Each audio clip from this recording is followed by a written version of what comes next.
Bismillahirrahmanirrahim. Assalamualaikum warahmatullahi wabarakatuh. Bismillah, alhamdulillah, wassalatu wassalamu ala sayyidina rasulillah wa ala alihi wa sahbihi wa man wala la hawla wa la quwwata illa billah, amma ba'd.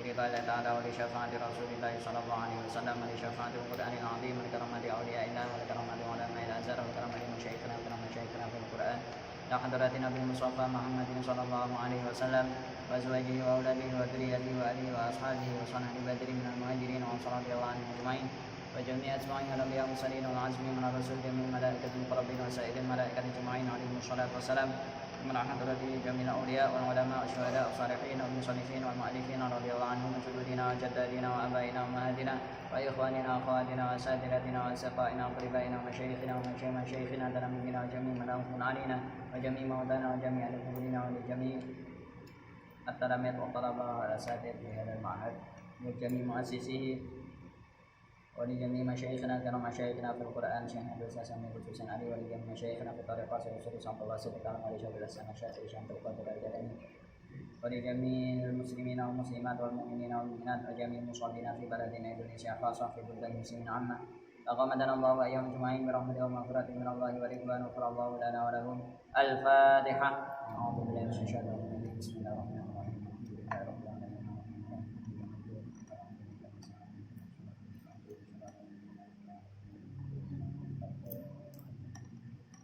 Bismillahirrahmanirrahim. Bismillahirrahmanirrahim. Subhanakallahumma la ilma lana illa ma 'allamtana innaka antal alimul hakim. Rabbi shrah li sadri wa yassir li amri wahlul 'uqdatam min lisani yafqahu qawli. Rabbi zidni 'ilman warzuqni fahma. Amin ya rabbal alamin. Kita lanjutkan kajian kita di kitab Al-Arba'un Az-Zahirah fi Fadailil Quran Al-Mubhirah yang disusun oleh Kiai Mawang Hani. Kita sampai di hadis ke-7. Al-hassu ala ta'ahudil Quran. Al-hassu ay hada al-hassu utawi iki iku ngegerei. Ngegerei itu motivasi atau ngegerei atau motivasi ala ta'ahudil Qur'ani ing atase ngiket Al-Qur'an, ngiket atau merawat, mengikat Al-Qur'an. Jadi bab ini menerangkan tentang motivasi untuk memelihara Al-Qur'an. Kenapa Al-Qur'an dipelihara? Kenapa Al-Qur'an harus diikat? Ini nanti akan dijelaskan di hadis berikut nomor 7 dan nomor 8. Al-haditsus sabi'u, hadis ke-7. An Abdullah bin Umar, dan riwayatake saking Sayyidina Abdullah bin Umar radhiyallahu anhuma anna Rasulullah satamane Kanjeng Rasulullah sallallahu alaihi wasallam iku qala dawuh sapa Rasulullah sallallahu alaihi wasallam. Dawuh Rasul, innama mathalu sahibil Qur'ani kamathali sahibil ibli al-mu'aqqalah. Innama mathalu sahibil Qur'an, angin pastine utawi perumpamaane sahibil Qur'an, angin pastine utawi perumpamaane sahibil Qur'an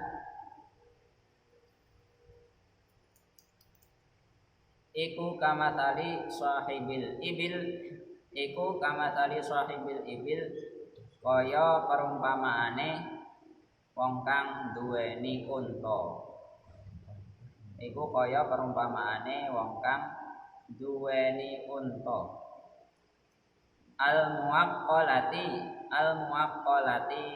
kang den cencang. Al-muwaqqalati kang den cencang.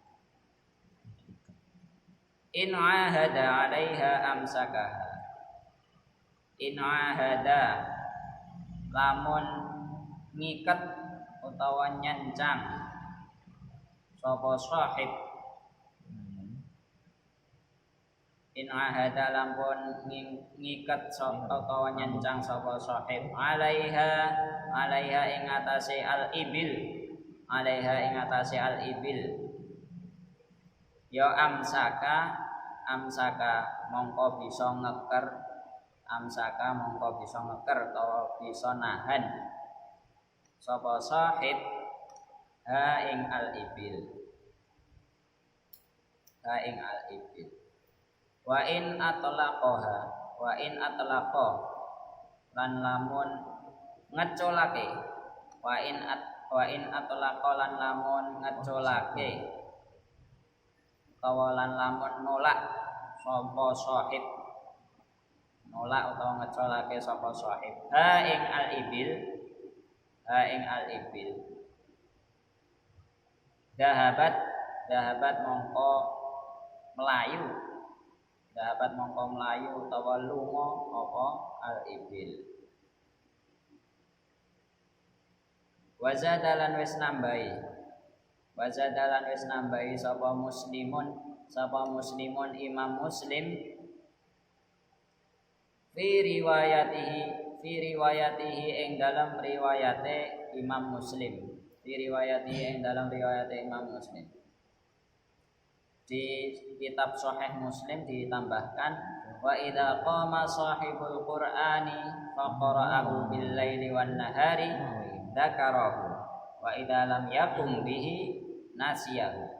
Wa idza qama lan ari kalane jumeneng, lan ari kalane jumeneng.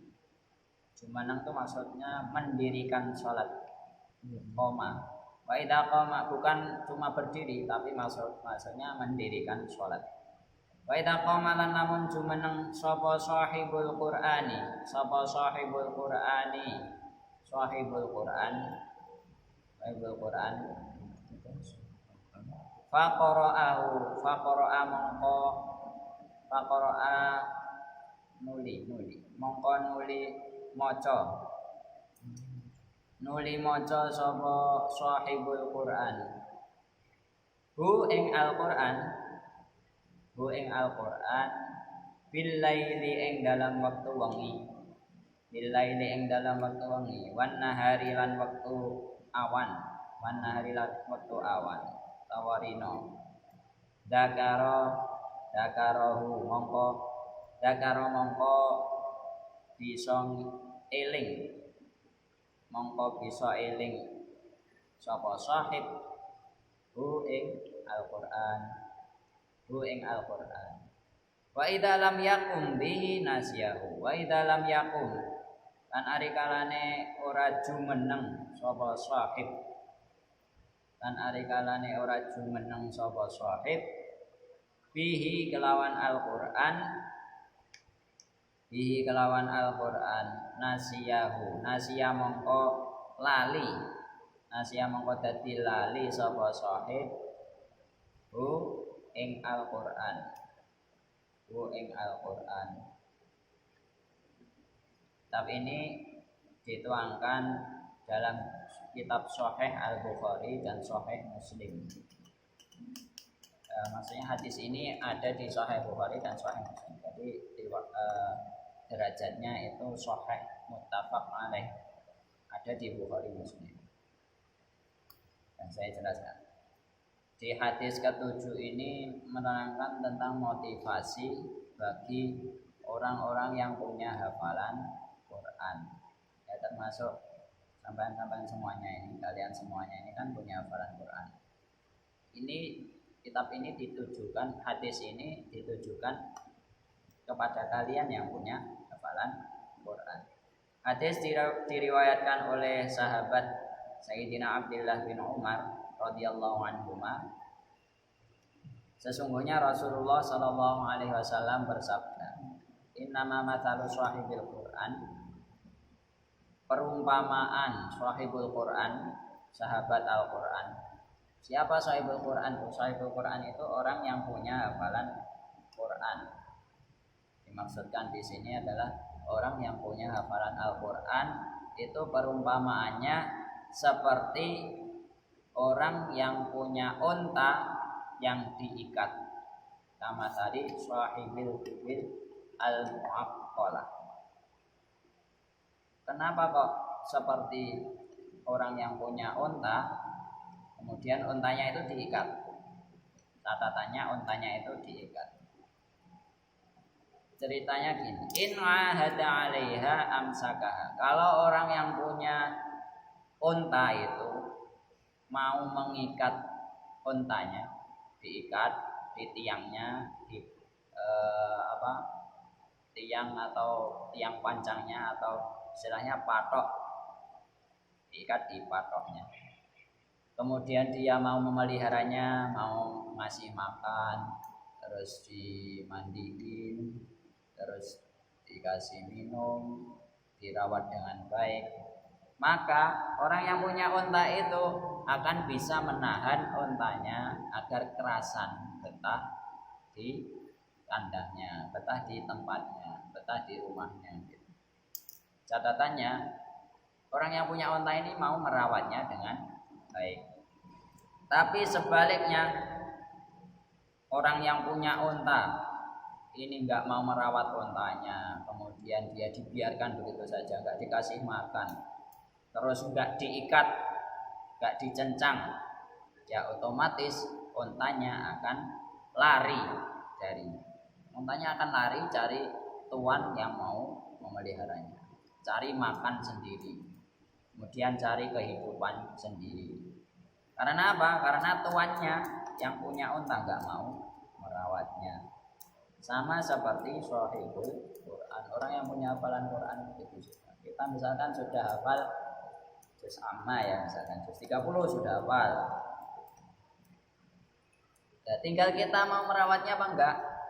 Kalau kita mau merawatnya, mau mengikatnya, setiap hari disapa, setiap hari dikunjungi, setiap hari diulangi, insya Allah hafalan kita itu juga akan betah kerasan bersama dengan kita. Tapi kalau kita mentang-mentang berapa kilo hafal wisuda misalnya, dan wisuda juz 30, kasih penghargaan, kasih mahkota, habis itu mentang-mentang udah wisuda, udah bebas, nggak usah diulang lagi, nggak penting. Karena apa? Sudah wisuda, sudah dapat penghargaan, dapat syahadah, dapat ijazah misalkan, dan sudah diwisuda, nggak penting ngulang lagi. Ya otomatis Qurannya, hafalan ini nanti akan lari meninggalkan kita. Bahkan di riwayat Imam Muslim, di Sahih Muslim itu ditambahkan, wa idza qama sahibul Qur'ani faqra'ahu bil-laili wan nahari dzakarahu.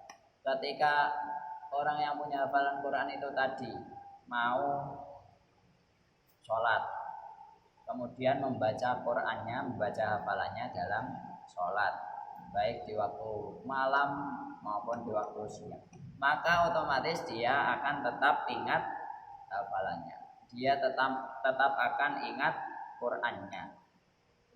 Misalkan ketika sholat sunnah, kita kan sholat sunnah sendiri, bebas kita sholat sunnah itu bebas mau baca surat apa aja boleh.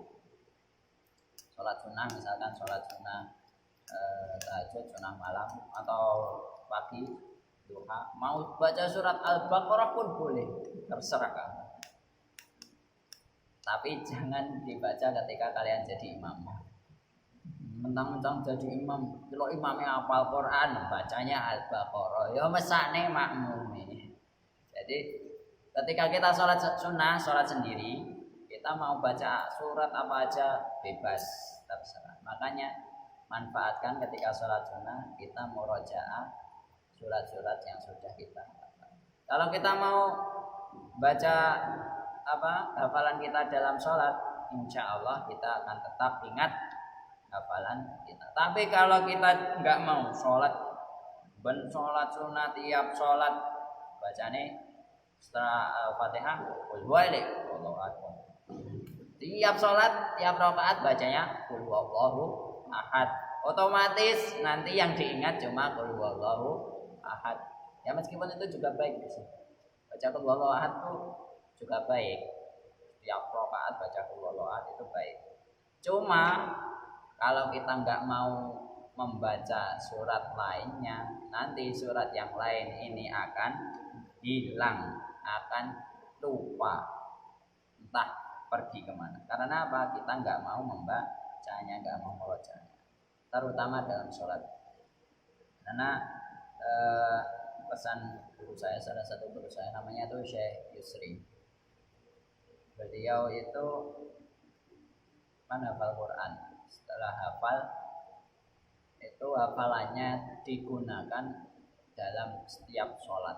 Jadi setiap sholat beliau itu pakai hafalan beliau, mulai awal Al-Fatihah, terus Al-Baqarah, Al-Imran, sampai akhir, sampai Anas, itu dibaca semuanya dalam sholat. Dan setiap seminggu sekali itu khatam. Khatamnya nggak baca gini, tapi khatamnya dalam sholat. Bayangkan, setiap seminggu sekali khatam, seminggu sekali khatam dalam sholat. Ya otomatis Qur'annya akan melekat kuat dalam hati beliau. Itu juga ketika kita pengen lancar, coba kalau sudah lancar, misalkan juz 30 sudah lancar, itu udah murojaahnya berhenti, ganti baca dalam sholat. Pas sholat coba baca surat An-Naba sekali-kali.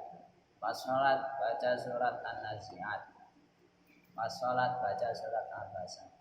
Itu coba seperti itu. Nanti insya Allah ketika itu dibiasakan, insya Allah ini bisa hafal di luar kepala. Maksudnya bukan luar kepala hilang, pergi hilang, tapi di luar kepala. Kapanpun dibutuhkan kita bisa membacanya.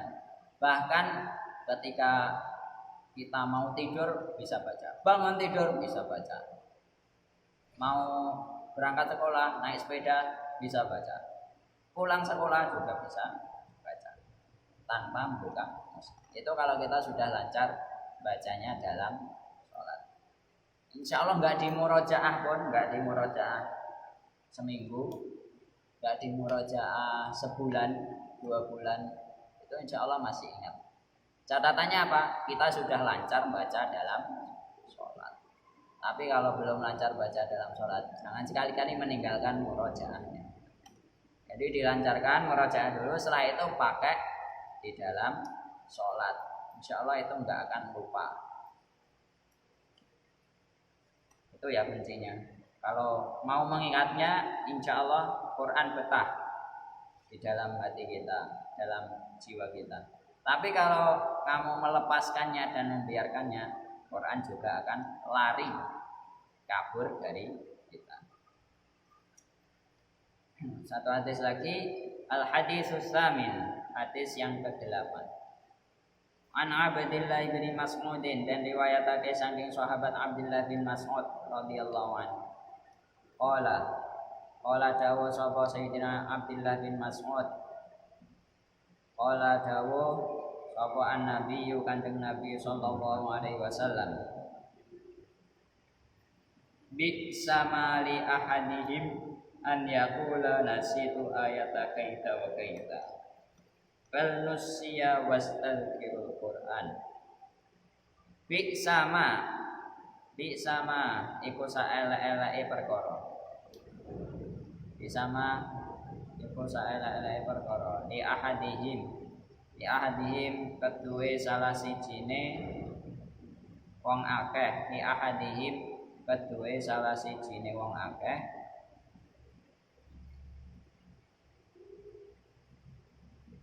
Apa an yakula ing yen to ngucap sapa ahad, ing yen to ngucap sapa ahadihim, ngucap sapa ahadihim nasitu, ngucap apa nasitu ayat kaita wa kaita. Nasitu wis lali sapa ingsun, nasitu wis lali sapa ingsun ayat kaita ing ayat kang akeh. Wa kaita lan kang akeh. Kaita wa kaita itu adalah sebuah lafaz yang menunjukkan jumlah yang banyak. misalkan saya sudah hafal surat Al-Baqarah, surat Al-Imran, surat An-Nisa, itu sudah hafal. Kemudian saya lupa, aduh, celoko, cilaka, saya lupa Al-Baqarah, Ali Imran, An-Nisa, semuanya lupa. Itu kan banyak, sudah 5 juz saja. Itu bisa dikatakan nasitu ayat kaita wa kaita. Kaita wa kaita itu jumlah yang banyak. Jadi, dan itu dicela oleh Rasulullah SAW. Itu enggak boleh bilang seperti itu. Tapi gimana? Balnusia balik dan gawe lali sapa. Balnusia balik dan gawe lali sapa ahadihim. Balnusia balik dan gawe lali sapa ahadihim.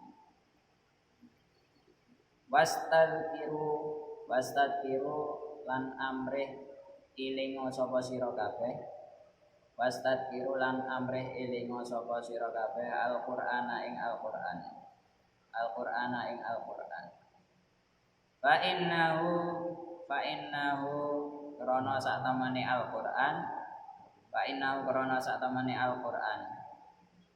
Iku asyaddu luweh banget.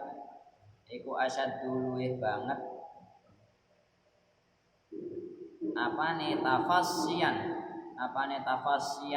liyare utawa ucule, tafasian liyare utawa ucule min sudurir rijali saking pira-pira dodone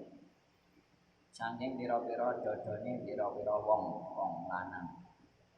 Saking pira-pira dodone pira-pira wong lanang. Maksudnya rijal di sini bukan cuma wong lanang tok, tapi juga baik laki-laki maupun perempuan. Asyadu tafasian minan nami tinimbang saking kewan Rajakaya.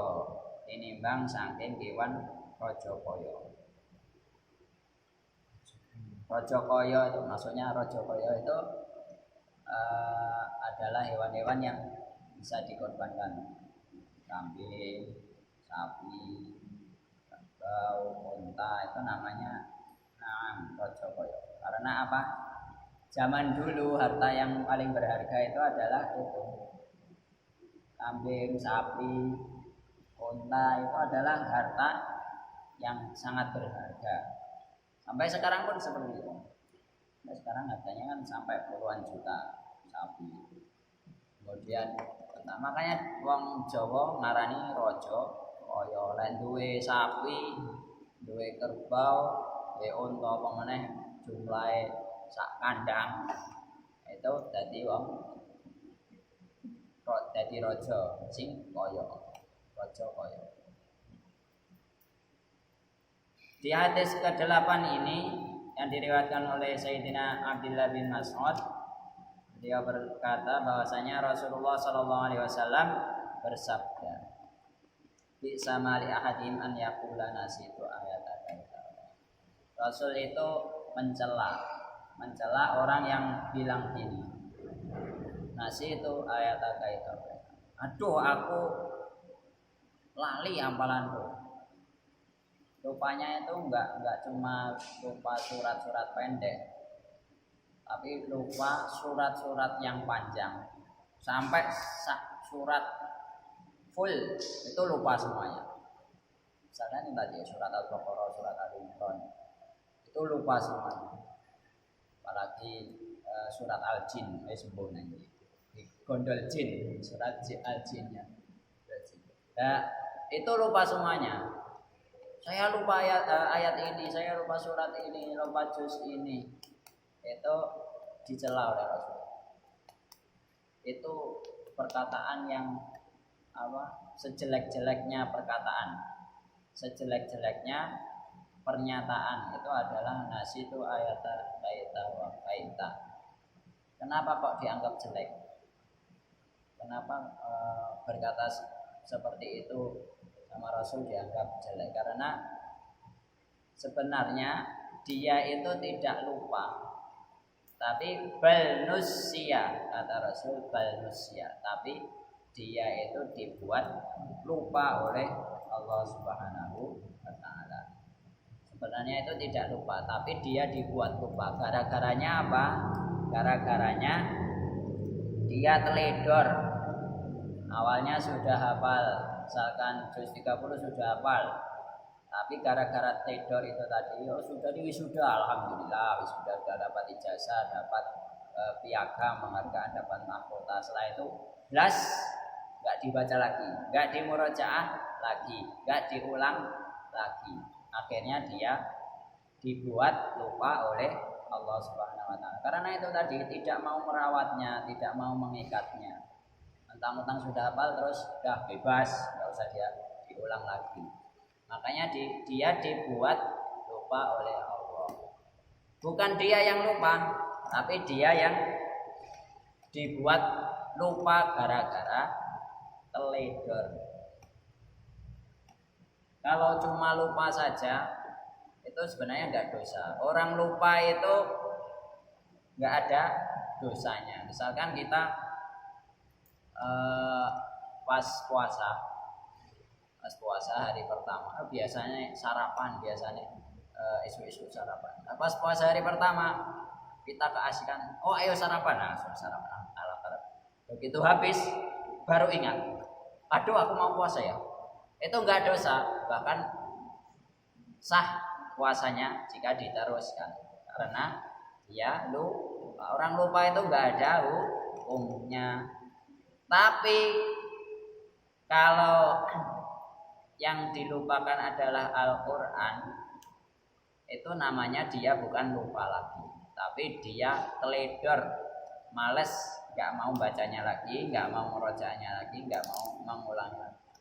Kalau misalkan baru kemarin saya setoran surat Al-Jin, sekarang lupa, itu nggak ada dosa, selama kita mau mengulangnya lagi, mau murojaah lagi, mau setoran lagi, itu enggak ada.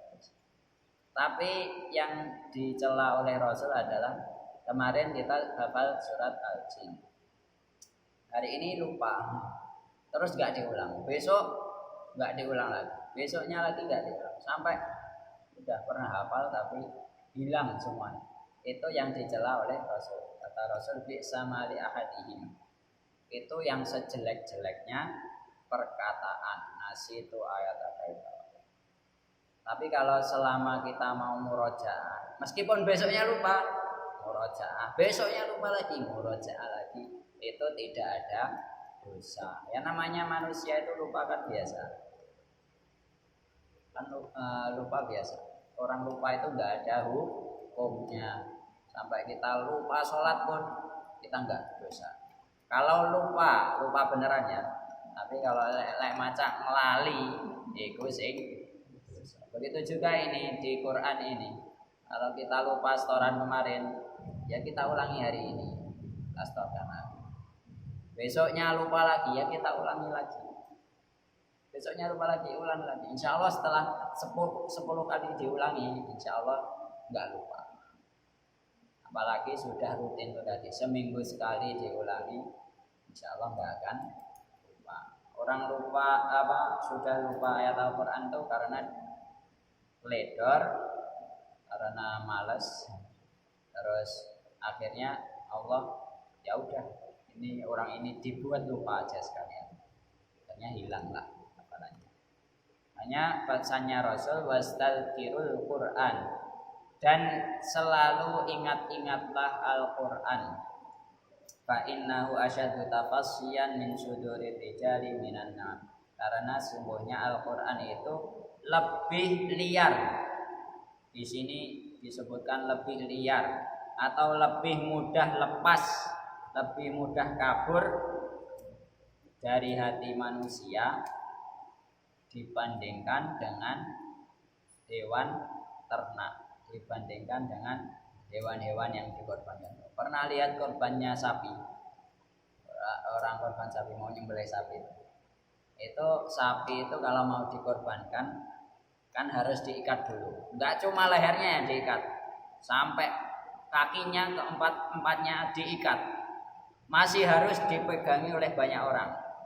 Kalau nggak dipegangi banyak orang, nanti yang nyembelih bisa kesepak, mencelat atau bahkan ada yang sampai ketindian sapi. Bahkan yang paling parah ada yang sampai meninggal gara-gara disepak sapi, terjang sapi. Itu derajatnya masih sapi. Mau disembelih aja harus diikat oleh banyak orang. Kadang di wipering, kasih bambu di kakinya, ditarik. Itu sapi. Unta itu lebih liar daripada sapi. Unta itu lebih liar daripada sapi. Sehingga untuk menyembelihnya itu enggak harus ditidurkan, enggak harus direbahkan, enggak diburuk nih. Tapi unta itu menyembelihnya sambil berdiri. Sambil berdiri, yang nyembelih itu langsung sabut di lehernya. Enggak perlu bingung. Karena unta itu lebih liar daripada sapi. Sementara Al-Qur'an itu liarnya jauh mengalahkan unta. Bayangkan. Al-Qur'an itu kalau enggak diikat, liarnya lebih parah daripada unta. Makanya kalau nggak diikat lebih mudah hilang. Apalagi kalau belum lancar terus males nggak mau murojaah, itu akan lebih mudah hilang daripada unta yang diikat di yang panjang. Makanya terus ya, ini motivasi. Ini bukan nakut-nakuti. Orang ngeden-ngedeni. Maksudnya hafal Al-Qur'an malah diancam seperti itu. Bukan menakut-nakuti.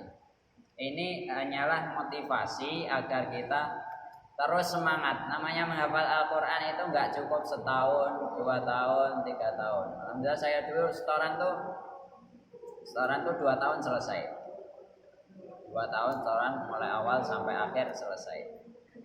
Tapi enggak cukup hafalan Quran itu enggak cukup 2 tahun, 3 tahun atau 5 tahun. Hafalan Al-Qur'an itu harus seumur hidup. Jadi selama kita masih bernyawa, teruslah berusaha menghafalkan Al-Qur'an. Saya pun sampai sekarang ya masih belajar murojaah, melancarkan Al-Qur'an. Ketika nyimak setoran itu sama juga saya murojaah.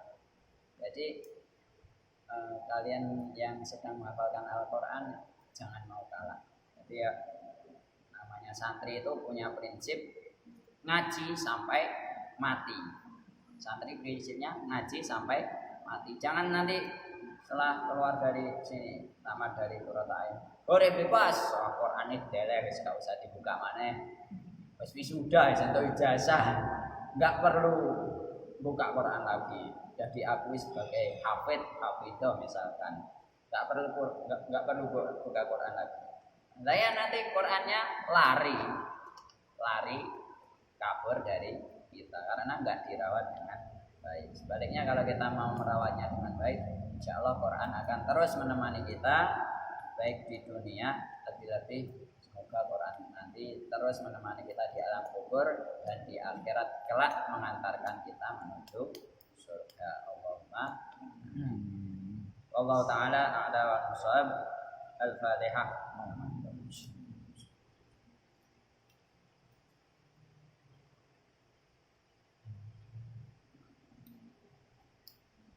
Akhiri dengan bacaan kafaratul majelis. Subhanallah.